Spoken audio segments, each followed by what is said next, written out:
So hello dear students, welcome back to this session of ICT virtual classroom. ICT virtual classroom के इस session में आप सभी का एक बार फिर से स्वागत है। आज की क्लास में हम लोग बात करने जा रहे हैं क्लास 9 साइंस सब्जेक्ट के ऊपर, कक्षा 9 विषय विज्ञान के ऊपर। और आप सब लोग जो है ध्यान अपना सामने स्क्रीन पर बना कर रखिएगा, इधर उधर नहीं देखेंगे। जो भी चीजें यहाँ से बताई जाती हैं उनको नोट डाउन करें और घर पर उन्हें रिवाइज भी जरूर करें। तो चलिए आज की क्लास को करते हैं स्टार्ट और सीखते हैं कुछ इंपॉर्टेंट और इंटरेस्टिंग बातों को। चलते हैं स्मार्ट बोर्ड की स्क्रीन पर। चलिए डियर स्टूडेंट्स, क्वेश्चंस करते हैं। कुछ क्वेश्चन से स्टार्ट करेंगे। एक एथलीट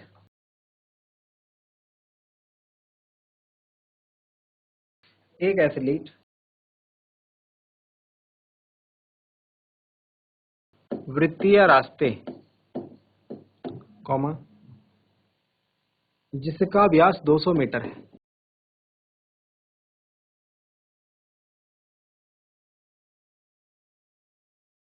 जिसका व्यास 200 मीटर है का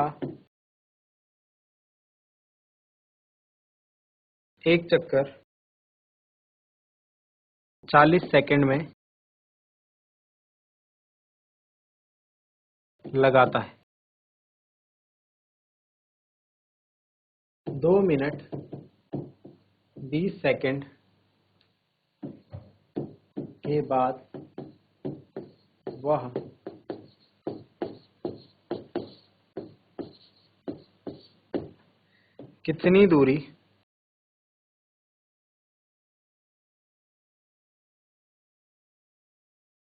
तय करेगा और उसका विस्थापन क्या होगा।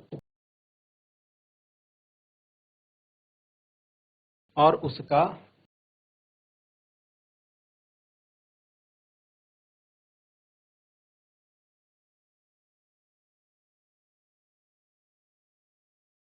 क्वेश्चन है हमारे पास एक, ठीक है, मोशन गति चैप्टर का ही क्वेश्चन है। तो इसे करने की कोशिश करेंगे सभी बच्चे।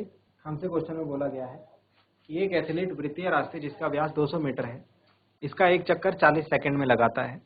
2 मिनट 20 सेकंड के बाद वह कितनी दूरी तय करेगा और उसका विस्थापन क्या होगा। चलिए जल्दी से करेंगे इस क्वेश्चन को। और इस क्वेश्चन को करने के लिए हम आपको दे रहे हैं 1 मिनट का टाइम।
तो चलिए डियर स्टूडेंट्स, आई होप यहाँ तक आपको बात, आपने क्वेश्चन ट्राई किया होगा, ठीक है। चलिए समझते हैं क्वेश्चन को। क्वेश्चन में क्या बात बोली गई है।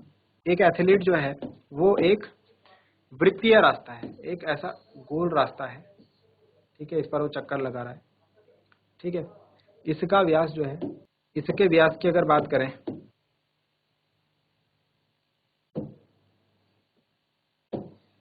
सपोज इसका सेंटर ओ ये है, तो इसका व्यास कितना है भाई, 200 मीटर है। यहाँ से यहाँ तक ये पूरा कितना है, 200 मीटर है। इसका एक चक्कर 40 सेकंड में लगाता है। तो वृत्तीय पथ का एक चक्कर बराबर 40 सेकंड। अब एक चक्कर आप जानते हैं, एक चक्कर क्या होगा। एक चक्कर में ये व्यक्ति यहाँ से चलना शुरू करेगा और उसके बाद पूरा घूम करके यहाँ पर पहुंच जाएगा, ये होगा एक चक्कर, है ना। तो मतलब कि एक चक्कर जो है वृत्त की परिधि के बराबर होगा। वृत्त की परिधि, है ना, सर्कमफेरेंस के बराबर होगा, जो कि होता है 2 पाई आर। तो 2 पाई आर बराबर 40 सेकंड। इतनी दूरी जाने में उसको 40 सेकंड लग रहे हैं, ठीक है। अगर 2 पाई आर हम कैलकुलेट करें तो कैसे आएगा, 2 इंटू पाई की वैल्यू हम रख देते हैं 22/7। ठीक है, पाई की वैल्यू को पाई रहने दीजिए, अभी हम जब फाइनल कैलकुलेशन करेंगे तो वहां पे रख देंगे। और आर हो जाएगा हमारा 100। आर को आप ऐसे भी लिख सकते हैं 200/2, क्योंकि डायमीटर यानी कि इसका व्यास का आधा होता है त्रिज्या। तो यहाँ से 2 से 2 कैंसिल आउट हो जाएगा भाई। पाई 200 पाई डिस्टेंस से चलता है 40 सेकेंड्स में, इतनी दूरी ये चलता है 40 सेकेंड में। ठीक है, यहाँ से हम ये नोट डाउन कर सकते हैं कि 200 पाई, अभी इसको इतना ही रहने देंगे। ठीक है, इसका हम यूज आगे करेंगे। यहाँ तक समझ में आ गया। अब इसके बाद हम अगर आगे बात करें तो आगे क्वेश्चन में क्या पूछा हुआ है, आगे हमसे क्वेश्चन में पूछा हुआ है 2 मिनट 20 सेकंड के बाद, 2 मिनट 20 सेकंड के बाद वह कितनी दूरी तय करेगा और उसका विस्थापन क्या होगा। 2 मिनट 20 सेकंड को अगर मैं टाइम में कैलकुलेट करूं, 2 मिनट 20 सेकंड को अगर हम टाइम में कैलकुलेट करें तो देखिए इस क्वेश्चन को हम यहीं पे कर लेते हैं। ठीक है, अब यहां से 2 मिनट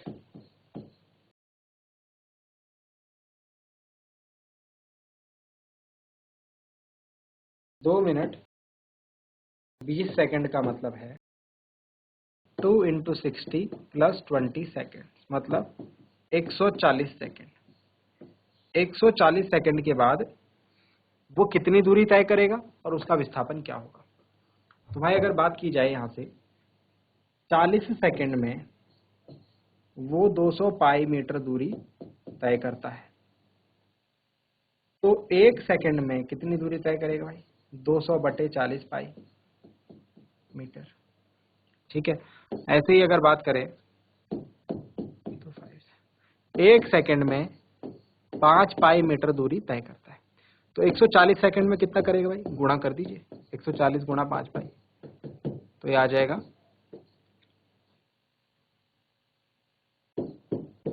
700 पाई। और 700 पाई में पाई का मान रख देंगे, अब पाई का मान होता है 22/7, तो ये आएगा हमारा 2200 मीटर। तो 140 सेकेंड में 2200 मीटर डिस्टेंस जो होगा ये तय करेगा। ठीक है, 2200 मीटर दूरी कितनी दूरी तय करेगा ये एथलीट, 2200 मीटर। अब विस्थापन की बात करें तो 140 सेकंड बाद इसकी स्थिति हमको देखनी पड़ेगी, 140 सेकंड बाद इसकी स्थिति देखनी पड़ेगी। ठीक है, तो 40 सेकंड में एक चक्कर लगता है, तो 120 सेकंड में 3 चक्कर लग जाएंगे, है ना। और 140 सेकंड में 3.5 चक्कर लग जाएंगे। समझ रहे हैं आप इस बात को, मतलब कि 140 सेकंड बाद ये देखो 1 चक्कर, 2 चक्कर, 3 चक्कर पूरा करके यहाँ आधे में पहुंच जाएगा। तो विस्थापन क्या होगा भाई, यहाँ से यहाँ के बीच की दूरी, मतलब कि विस्थापन जो होगा वो व्यास होगा, अतः विस्थापन जो आएगा वो व्यास के बराबर आएगा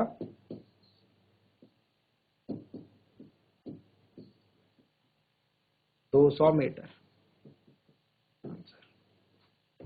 ठीक है, नोट डाउन करेंगे इसे, इस क्वेश्चन को जल्दी से नोट डाउन करें।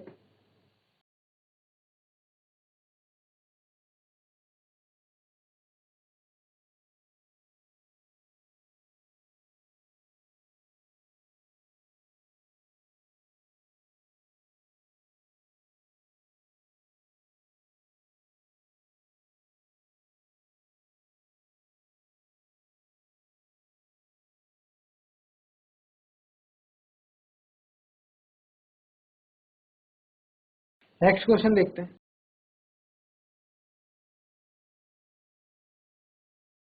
300 मीटर रास्ते पर 300 मीटर रास्ते पर, ठीक है, सीधा रास्ता है ये, 300 मीटर सीधे रास्ते पर। ठीक है, सीधे रास्ते पर जोसेफ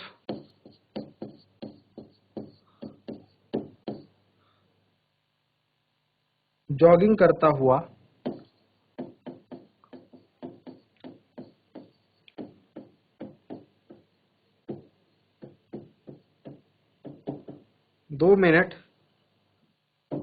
50 सेकंड में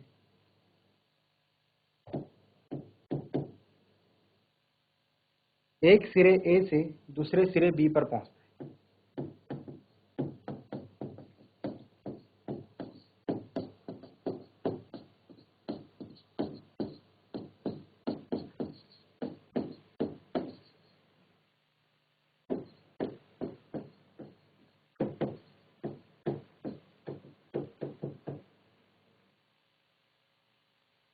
और घूमकर 1 मिनट में और घूमकर 1 मिनट में 100 मीटर पीछे बिंदु सी पर पहुंचता है।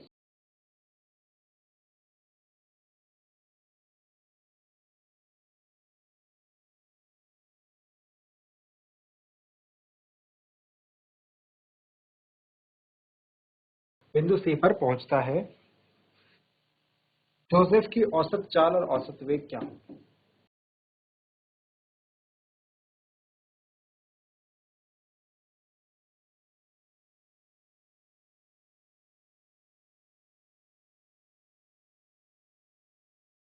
और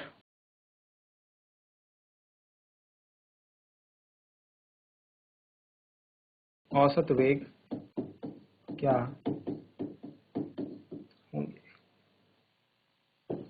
तो हर क्वेश्चन की तरह इस क्वेश्चन को भी पहले आप ट्राई करेंगे, ठीक है? और इसको ट्राई करने के लिए आपको 1 मिनट का टाइम मिलेगा। पहले क्वेश्चन आपको पढ़ के सुना देता हूं एक बार। 300 मीटर सीधा रास्ते पर जोसेफ है एक व्यक्ति, ये जॉगिंग करता हुआ 2 मिनट 50 सेकंड का टाइम लेता है और एक सिरे ए से दूसरे सिरे बी पर पहुंचता है और 1 मिनट में वो वापस घूम करके 100 मीटर पीछे बिंदु पर पहुंच जाता है, ठीक है? जोसेफ की औसत चाल और औसत वेग हमको इसमें फाइंड आउट करना है। 1 मिनट का टाइम है इस क्वेश्चन के लिए भी। जल्दी से अप्लाई कीजिए, थोड़ा दिमाग लगाइए और करने की कोशिश कीजिए।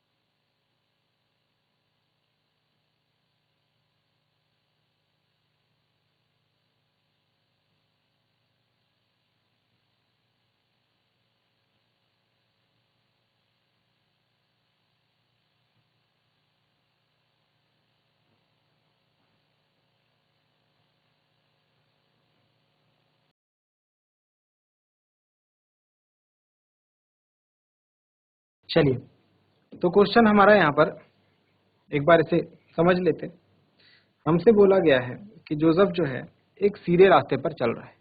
ये सपोज वो सीधा रास्ता है, ठीक है? ये क्या करता है, 300 मीटर सीधा रास्ता है। कितने मीटर का ये रास्ता है? 300 मीटर का ये सीधा रास्ता है, यहाँ से लेकर यहाँ तक, ठीक है? ये क्या करता है, इसके एक सिरे से दूसरे सिरे तक पहुंचता है। एक सिरे ए से दूसरे सिरे बी तक पहुंचता है, ठीक है? इसके बाद ये यहाँ से घूमता है और पीछे किसी पॉइंट बी पर पहुंचता है, जो कि यहाँ से 100 मीटर की डिस्टेंस में है। जो कि कितने मीटर की डिस्टेंस में है? 100 मीटर की डिस्टेंस में। अब हमसे पूछा गया है औसत चाल और औसत वेग। औसत चाल और औसत वेग निकालने से सबसे पहले आपको औसत चाल और औसत वेग का फॉर्मूला पता होना चाहिए। तो मैं पहले यहाँ पर फॉर्मूला लिख रहा हूँ। औसत चाल का जो फॉर्मूला होता है वो होता है कुल दूरी कितनी चली बटे कुल समय कितना लिया, ठीक है? और औसत वेग की अगर बात करूं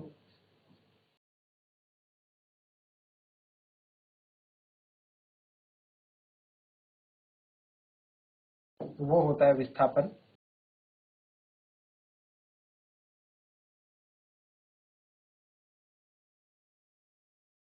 ठीक है?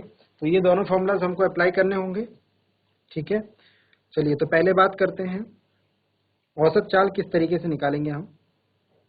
और फिर उसके बाद औसत वेग की बात करेंगे। चलिए, सबसे पहले बात अगर करें कुल तय दूरी,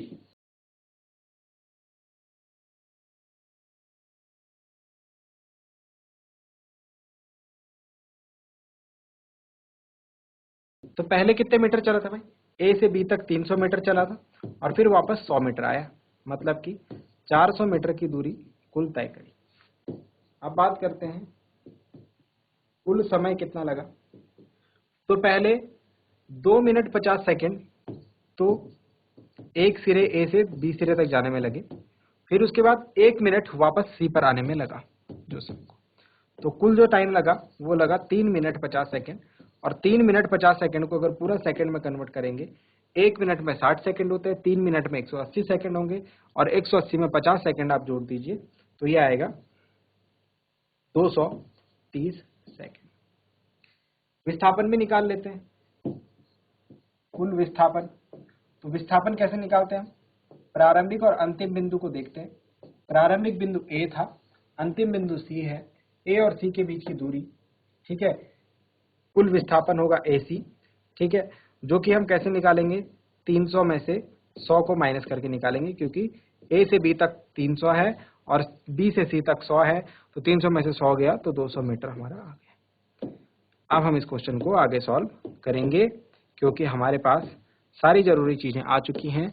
अब हमको बस फॉर्मूले में वैल्यू पुटअप करनी है, ठीक है। तो चलिए, फर्स्ट सबसे पहले हम निकालते हैं अतः औसत चाल। अतः औसत चाल, औसत चाल का जो फॉर्मूला है वह है कुल तय दूरी बटे कुल समय। तो कुल तय दूरी हमारी 400 मीटर, ठीक है, और समय कितना लगा है कुल? 230 सेकंड का, ठीक है। तो ये कैंसिल आउट हो जाएगा और यहाँ से जो हमारा डिस्टेंस आएगी, जो औसत चाल आएगी वो आएगी, तो 40/23 को जब हम सॉल्व करेंगे ये आएगा 1.74 मीटर पर सेकंड, लगभग इतना आएगा, ठीक है। तो कुल औसत चाल तो हमको मिल गई, कुल औसत चाल तो हमको मिल गई 1.74 मीटर पर सेकंड। अब बात करते हैं कुल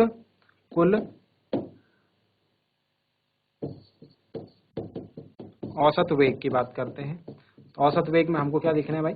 विस्थापन बटे समय। विस्थापन कितना हुआ टोटल? 200 मीटर का, और समय कितना लगा? वही 230 सेकंड का। तो यहाँ पर आ जाएगा 20/30, यानी कि आ जाएगा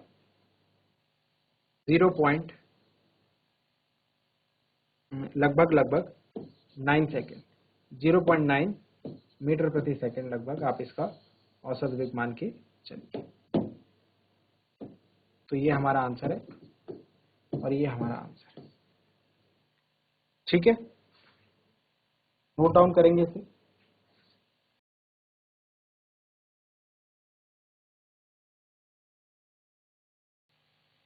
चलिए, तो आई होप आपको ये बात समझ में आई होगी। अब इसमें और क्वेश्चन भी, ये क्वेश्चन जो है सेम तरीके से कैसे पूछा जा सकता है, देखो, देखना जरा, समझना इसे। तो यही क्वेश्चन जो है आपसे इस तरीके से पूछा जा सकता है, औसत वेग क्या होंगे। इसमें अलग अलग भी पूछा जा सकता है आपसे, अलग अलग पार्ट्स के लिए पूछा जा सकता है आपसे। ये तो ऐसा पूछा जाए ए से बी तक के लिए उसके औसत चाल क्या होंगे, या फिर ये पूछा जा सकता है ए से सी तक के लिए इसके औसत चाल और औसत वेग क्या होंगे। तो भाई औसत चाल और औसत वेग के लिए हमें कुल दूरी और कुल विस्थापन चाहिए होता है, कुल समय चाहिए होता है। कुल समय तो अभी भी 230 है। ए से बी तक के लिए कुल समय और कुल दूरी अलग होगी, ठीक है। ए से सी तक के लिए कुल समय कुल दूरी अलग होगी। इसी प्रकार से कुल विस्थापन और कुल समय अलग होगा, और कुल विस्थापन कुल समय अलग होगा ए से सी तक। तो आपको जो है जिस तरीके से हमने क्वेश्चन करा है, ठीक उसी तरीके से फिर से इस क्वेश्चन पे दिमाग लगाना है और फिर से इसे करना है। नोट डाउन कीजिए जरा इस क्वेश्चन को, और इसे आप होमवर्क में करके लाएंगे। इसके ए और बी पार्ट को आप होमवर्क में करके लाएंगे। चलिए, जल्दी से नोट डाउन करेंगे इस क्वेश्चन को, ये आपके लिए आज का होमवर्क है। चलिए जल्दी नोट डाउन कीजिए। चलिए डियर स्टूडेंट्स, तो इस क्वेश्चन को आप होमवर्क में करेंगे। साथ ही साथ आपके जो चैप्टर नंबर 8 है, चैप्टर नंबर 9 है, चैप्टर नंबर 10 है, इनके आप न्यूमेरिकल्स करने की कोशिश कीजिए। इनके आप क्या आंकिक प्रश्न करने की कोशिश कीजिए। जो जो फॉर्मूलाज यहाँ लगते हैं, ठीक है, उनके ऊपर आपको काम करना है, ठीक है, और आपको ज़्यादा से ज़्यादा न्यूमेरिकल्स प्रैक्टिस करना है। सो आज के लिए इतना ही डियर स्टूडेंट्स। आई होप आपको जो आज बातें बताई गई वो आपके समझ में आई होंगे, आपको इंटरेस्टिंग लगी होंगे और आपने साथ ही साथ उनको नोट डाउन भी किया होगा। घर से एक बार उनको रिवाइज जरूर कर लें। मिलते हैं अगली क्लास में एक नए और इम्पोर्टेंट टॉपिक के साथ। क्लास से जुड़ने के लिए आप सभी का बहुत बहुत धन्यवाद। Thank you very much and have a nice day.